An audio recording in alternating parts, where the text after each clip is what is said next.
Hi, my name is Michael Hankerson with Hankerson Teen Luxury Division. One of my favorite family traditions on Christmas Eve is baking pecan pies with my daughters Jennifer and Kennedy to share with family and friends. We start by making the crust, combining flour and salt with a touch of almond flavor, then cutting the Crisco into the flour until it becomes light and flaky.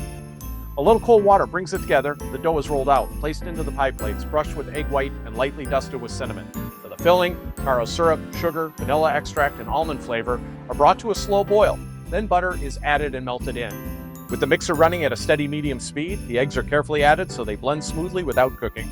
Once the mixture is fully combined, the pecans are stirred in slowly, giving them time to evenly distribute throughout the filling, ensuring consistent texture and flavor throughout every pie before baking.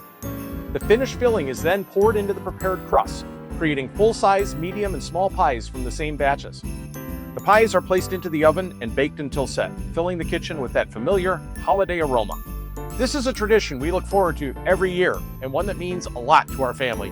If you have any questions, please feel free to reach out to me by phone or text at 602-770-7205. Thanks and have a great day.